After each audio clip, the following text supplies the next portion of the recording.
बंदो चरण सरोज गुरु मुद मंगल आगार।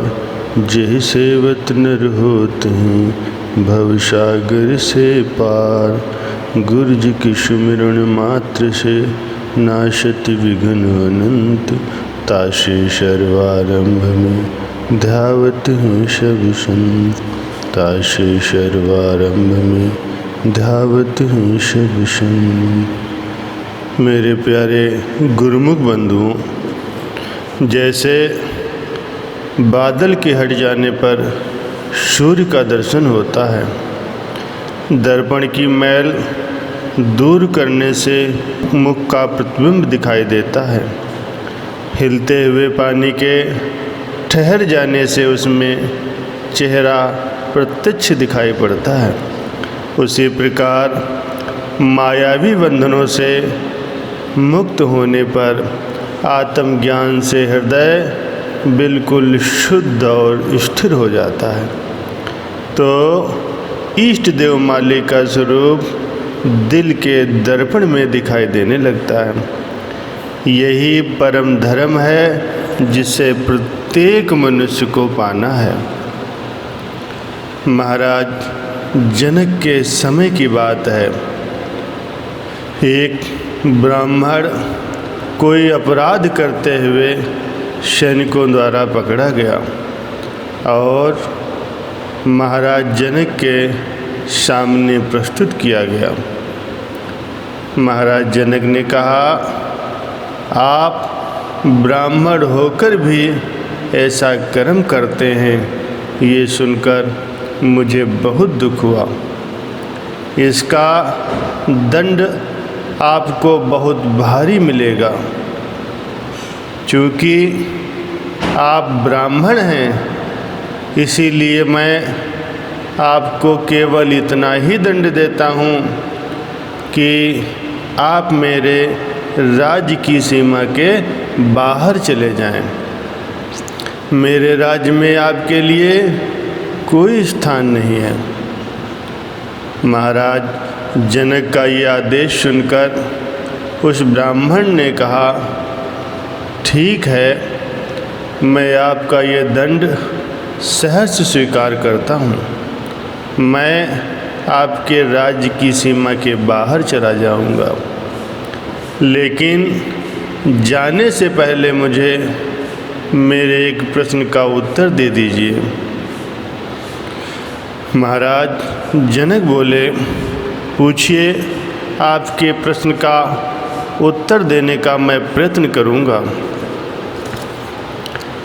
ब्राह्मण ने कहा, आप मुझे केवल इतना बता दीजिए कि आपका राज्य कहाँ तक है, पृथ्वी के किस भाग तक आपका अधिकार है और उसकी सीमाएं कहाँ तक हैं। राज्य की सीमाओं का सही ज्ञान हो जाने पर मैं आपके आदेश का अक्षरशः पालन करूंगा और मुझे यह निश्चित हो जाएगा कि मैं आपके राज्य की सीमा के बाहर चला गया हूँ। महाराज जनक तो स्वभाव से ही विरक्त और परम ज्ञानवान थे।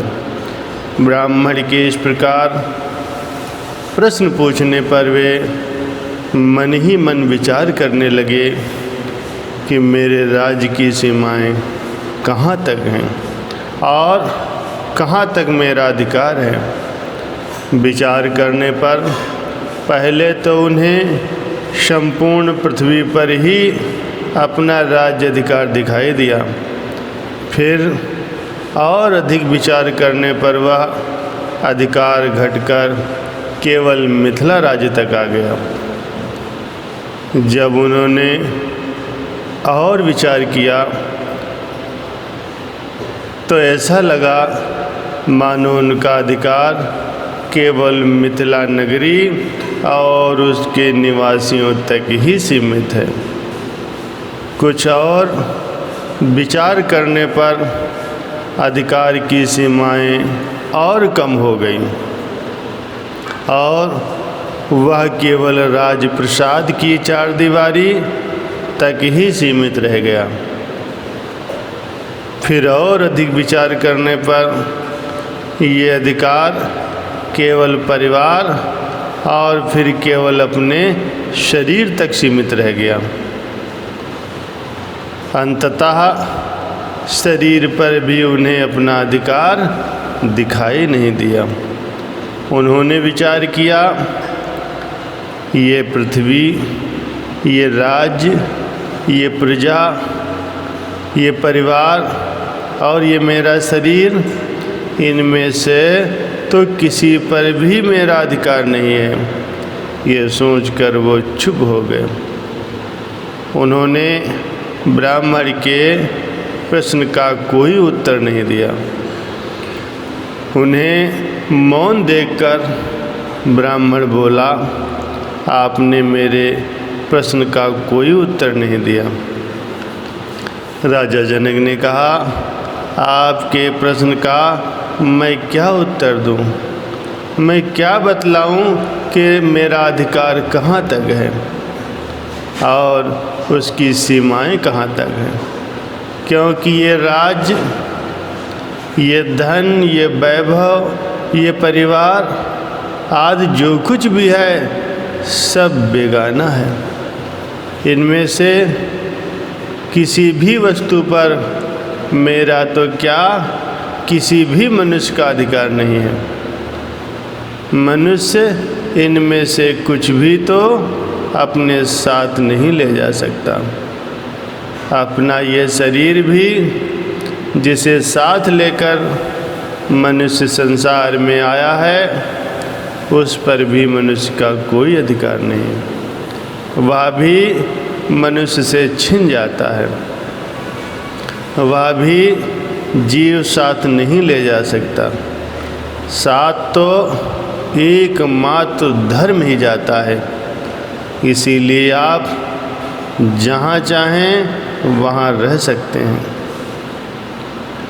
महाराज जनक के ये शब्द सुनते ही ब्राह्मण के स्थान पर एक दिव्य आकृति उन्हें नजर आई।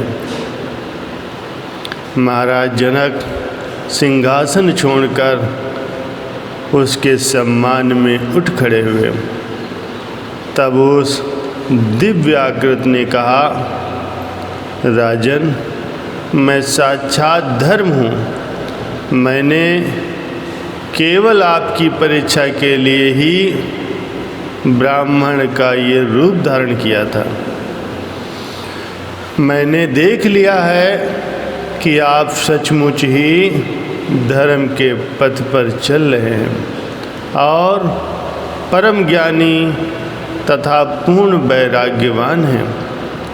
ये कहकर वो दिव्याकृति अंतर्ध्यान हो गई। महाराज जनक के शब्दों में कितनी यथार्थता थी। मनुष्य विचार करे कि संसार में धर्म अर्थात भजन भक्ति और प्रभु के नाम के सुमिरन के अतिरिक्त और क्या चीज़ ऐसी है जिसको अपना कहा जाए। संसार का सब कुछ, सब धन पदार्थ तथा संबंधी जिन पर मनुष्य अपना अधिकार जतलाता है, जब सब साथ छोड़ जाते हैं तब केवल धर्म ही मनुष्य का साथ निभाता है। महापुरुषों के वचन हैं, धनानि भूमौ पाशवश्च गोष्ठे भार्या गृहद्वार जना शमशाने देहश्चितायां परलोक मार्गे धर्मानुगो गच्छति जीव एकः। अर्थात धर्म भूमि गड़ा रह जाता है, पशु गौशाला में बंधे रह जाते हैं, स्त्री घर के द्वार तक साथ देती है, रिश्तेदार, मित्र आदि शमशान तक साथ जाते हैं और शरीर चिता तक साथ जाता है।